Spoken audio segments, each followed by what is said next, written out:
Donald Trump foi alvo de um atentado no Hotel Hilton, em Washington, durante o jantar de correspondentes da Casa Branca. Os agentes do Secret Service protegeram imediatamente o casal presidencial Donald e Melania Trump, assim que se ouviram tiros no átrio do hotel, e escoltaram-nos em segurança para longe do local. Durante a conferência de imprensa, o presidente dos Estados Unidos comparou-se a Abraham Lincoln e disse que isto só acontece às pessoas importantes. The people that do the most, the people that make the biggest impact, they're the ones that they go after. They don't go after the ones that don't do much because they like it that way. And when you look at the people that have either, whether it was an attempt or a successful attempt, they're very impactful people. O presidente dos Estados Unidos divulgou imagens de vídeo das câmaras de segurança que mostram o autor a tentar violar as medidas de segurança. Trata-se de um hóspede do hotel proveniente da Califórnia, armado com uma pistola, uma espingarda e facas, segundo as autoridades. Está previsto que seja presente um juiz na segunda-feira. Em 1981, este mesmo hotel foi palco de uma tentativa de assassínio do então presidente Ronald Reagan. Este salão do Hotel Hilton em Washington foi o cenário para um assustador incidente quando um homem armado invadiu o jantar dos correspondentes da Casa Branca. Vários líderes mundiais já reagiram, enfatizando que a violência não tem lugar numa democracia. O suspeito foi visto a correr através de uma barreira de segurança no hotel enquanto eram disparados vários tiros. Um agente foi alvejado, mas estava protegido por um colete à prova de balas e não sofreu ferimentos graves. A presidente da Comissão Europeia, Ursula von der Leyen, afirmou ter falado com o presidente dos Estados Unidos da América, Donald Trump, após a tentativa de ataque. A violência não tem lugar na política nunca, escreveu na rede social X. E a chefe da política externa da União Europeia, Kaja Kallas, expressou alívio por todos estarem bem, acrescentando que um evento destinado a homenagear a imprensa livre nunca deve tornar-se num cenário de medo. Também a primeira-ministra italiana, Giorgia Meloni, expressou a sua total solidariedade e sincera empatia a Trump e a todos os presentes. Afirmou que os espaços de debate livre e de informação nunca devem ser envenenados pelo fanatismo. Já o chanceler alemão, Friedrich Merz, escreveu que as democracias são decididas pelas maiorias e não pelas armas. Outros líderes de todo o mundo, como Emmanuel Macron, Netanyahu e Erdogan, também expressaram sentimentos semelhantes. Viktor Orbán devolveu o seu mandato parlamentar e não assumirá o seu lugar no Parlamento. O primeiro-ministro cessante anunciou a decisão no Facebook no sábado à tarde, alegando que o partido necessita mais de si na reorganização do movimento nacional do que no Parlamento. Orbán referiu ainda que o grupo parlamentar do partido irá sofrer uma reformulação radical, sendo constituído na segunda-feira com Gergely Gulyás como líder. Acrescentou também que se realizará uma reunião do Conselho Nacional na próxima semana e que o Congresso para a eleição da liderança, inicialmente previsto para outono, será antecipado para junho. Na mesma publicação, afirmou que a Comissão Executiva recomenda que continue o seu trabalho como presidente do Fidesz e, se o Congresso confiar em si, estará pronto para assumir a tarefa. Esta foi a segunda vez que falou publicamente desde a derrota eleitoral do seu partido a 12 de abril. Peter Magyar reagiu imediatamente ao anúncio de Viktor Orbán. No seu Facebook pode ler-se o seguinte: o corajoso lutador de rua continua incapaz de uma coisa, assumir responsabilidades. Viktor Orbán tornou-se o Ferenc Gyurcsány do Fidesz. Não há oposição democrática com o chefe da máfia. O ministro dos Negócios Estrangeiros do Irão, Abbas Araghchi, deixou Islamabad após o anúncio por parte de Donald Trump do abandono das negociações de paz entre os dois países, que deveriam decorrer na capital paquistanesa. Araghchi chegou a reunir-se com os principais responsáveis do Paquistão este sábado, antes de deixar o país.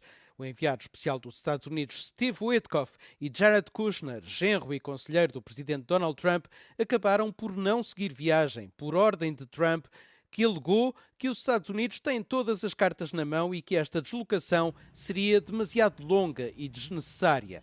Pouco depois de Araghchi ter chegado à capital paquistanesa, o Ministério afirmou que as negociações seriam indiretas.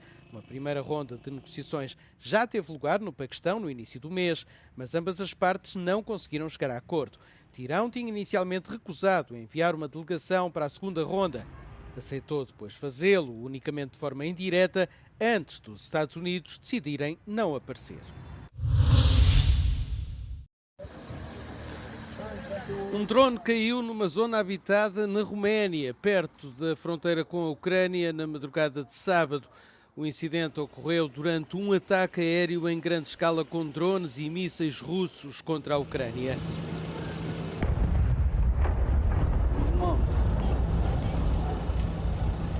O drone caiu na cidade de Galati, no sudeste do país, e levou à retirada de 200 pessoas. 2 caças britânicos, estacionados numa base militar próxima, descolaram imediatamente. Não é a primeira vez que este Estado-membro da NATO e da União Europeia vê o espaço aéreo violado e fragmentos de drones cair no território desde a invasão em grande escala da Ucrânia pela Rússia em 2022. O presidente da Roménia, Nicușor Dan, disse que esta foi a primeira vez que bens romenos foram danificados, embora não tenham sido registadas vítimas. O ministro dos Negócios Estrangeiros convocou o embaixador russo devido ao incidente. Na sua mensagem por ocasião do 40º aniversário do desastre nuclear de Chernobyl, Volodymyr Zelensky acusou a Rússia de cometer terrorismo nuclear. Zelensky afirmou que a Rússia está a pôr o mundo à beira de um desastre provocado pelo homem, referindo-se a um ataque com drones russos ao local de Chernobyl no ano passado. Entretanto, os ucranianos reuniram-se durante o fim de semana para homenagear as vítimas do desastre, bem como as cerca de 600.000 pessoas que participaram na operação de limpeza do local após o acidente. A 26 de abril de 1986, um erro humano durante um teste de segurança provocou uma explosão na central nuclear no norte da Ucrânia. Um relatório das Nações Unidas de 2005 estimava em 4.000 o número de mortes devido à exposição à radiação nos 3 países mais afetados. Já um relatório de 2006 da Greenpeace apontava para cerca de 100.000 mortes. Os ataques russos à Ucrânia prosseguiram no 40º aniversário do desastre, com pelo menos 3 mortes e 4 feridos durante a noite de sábado para domingo. 2 das vítimas mortais foram registadas na região de Sumy, no nordeste do país, na linha da frente, e uma em Dnipro, segundo as autoridades regionais. Na Crimeia, anexada pela Rússia, um homem morreu num ataque ucraniano, segundo o governador nomeado por Moscovo.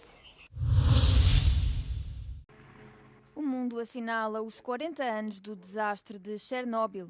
Desde o início da invasão russa da Ucrânia, a pressão militar aumentou, incluindo ataques a centrais nucleares. A 14 de fevereiro de 2025, um drone russo danificou a proteção que cobre o reator número 4 de Chernobyl.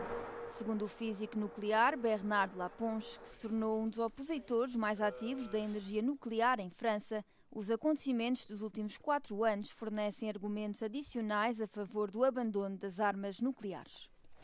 Tchernobyl, ce n'était pas une raison militaire. Fukushima, ce n'était pas une raison militaire. Three Mile Island, ce n'est pas des actions militaires. Donc, c'est intrinsèquement, ces installations, soit les centrales, soit les usines de combustible, sont dangereuses. Pour ces raisons-là, c'est-à-dire la sécurité nucléaire et le risque aussi en cas de conflit, on devrait arrêter l'utilisation de l'énergie nucléaire pour la production d'électricité. A Ucrânia ocupa o 10º lugar na lista dos 30 países que geram energia recorrendo a centrais nucleares para fins pacíficos. Para além da central de Chernobyl, o país possui 4 centrais nucleares em funcionamento, com 15 unidades de produção. Il n'y a pas de retraitement des combustibles, c'est-à-dire que le déchet nucléaire, c'est les combustibles qui sont entreposés dans des piscines, les premières piscines qui sont proches du réacteur. Ces combustibles irradiés sont très chauds et très radioactifs, donc il faut qu'ils soient refroidis. Et on sait que c'est un problème en Ukraine, cette question du refroidissement, parce qu'il y a eu la destruction d'un barrage. S'il y a des bombes ou des drones qui tombent sur des piscines ou des stockages de combustible irradié, et le résultat sera qu'il y aura une émission de radioactivité. Desde o início da invasão russa, a Ucrânia deixou completamente de utilizar combustível nuclear proveniente de Moscovo. Na Europa Ocidental, a situação é bastante diferente. França, em particular, considera a energia nuclear uma prioridade. Le nucléaire se passe transgresse les lois normales. C'est-à-dire qu'on continue à trafiquer avec les Russes sur le nucléaire, alors qu'on ne devrait pas le faire du fait de cette guerre.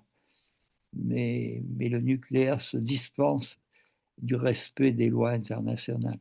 O aniversário do desastre de Chernobyl acontece a 26 de abril. Chernobyl continua a ser demasiado perigosa para os seres humanos, mas muitos animais estão de regresso à cidade. A 26 de abril de 1986, uma explosão na central nuclear na Ucrânia espalhou radiação por toda a Europa e forçou a evacuação de cidades inteiras. 4 décadas depois, lobos e ursos pardos regressam a Chernobyl. Фактично для фахівця там, в сфері охорони природи, екології, це таке маленьке чудо, тому що Várias dezenas de cavalos nativos da Mongólia e que estão à beira da extinção foram introduzidos em Chernobyl em 1998 como uma experiência. Cerca de 130 deles vagueiam agora em liberdade. кінь біжачка – це класно, тому що це останній дикий кінь на нашій планеті. І коли його тут бачиш, тварина, яка колись була володарем степів Євразії, це дійсно цікаво. Як фахівцю, так і естетично. Apesar da radiação persistente, os cientistas não observaram mortes em grande escala. No entanto, alguns sapos desenvolveram uma pele mais escura e as aves em áreas de maior radiação têm mais probabilidades de desenvolver cataratas.